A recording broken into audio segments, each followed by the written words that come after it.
Lihatlah tampak sebuah tangan dengan gambar tato sedang diiris tipis oleh pria ini yang baru pulang jogging untuk cemilan paginya. Sebelum ia kembali bekerja, menjual daging-daging manusia yang masih segar, ia mengunyah irisan tangan tersebut dengan sangat nikmat sementara itu. Gadis ini yang beberapa hari yang lalu baru saja diambil daging bokongnya. Sekarang sudah lebih tenang karena ia mengganti strategi dalam menghadapi pria kanibal yang menyekapnya itu. Tak lama si pria masuk untuk cek keadaannya. Sekalian bertanya, apakah gadis itu memerlukan sesuatu? Gadis itu menjawab singkat tidak ada, dan berterima kasih saat pria itu akan keluar. Gadis ini bertanya, apa rasanya pria itu terdiam? Tentu saja maksud gadis itu, apa rasa daging manusia pria itu mengatakan, rasanya sulit digambarkan dan juga terasa eksklusif. Tak ada apapun yang bisa menggambarkan bagaimana rasanya. Lalu gadis itu hanya mengangguk dan ia pun bercermin, seolah pertanyaan itu adalah pertanyaan biasa. Pria itu pun menunggu kata-kata lain, namun tak ada. Sehingga pria itulah yang bertanya, apakah pertanyaannya cuma itu? Dan gadis itu pun tampak tak peduli lagi. Dan akhirnya pria itu pun keluar dari sana.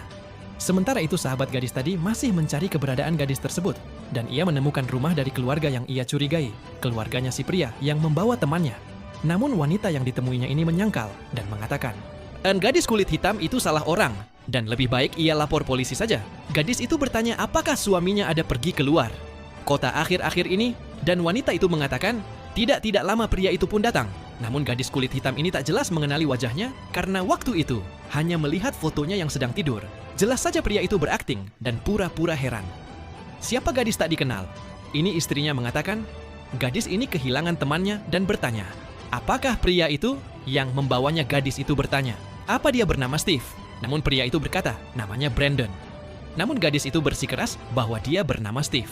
Namun pria itu menyangkal gadis itu mengatakan, temannya bernama Noah sudah hilang berhari-hari karena pergi dengan pria bernama Steve.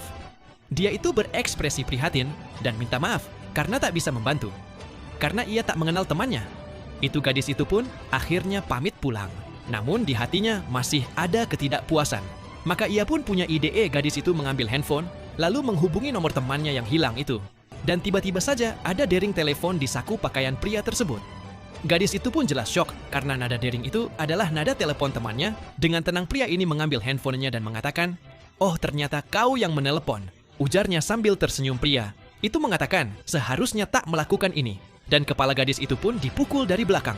Sementara itu di tempat penyekapan gadis ini yang sedang melatih tubuhnya.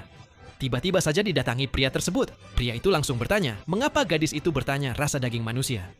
Kemarin gadis itu pun dengan tenang mengatakan, ia hanya ingin tahu.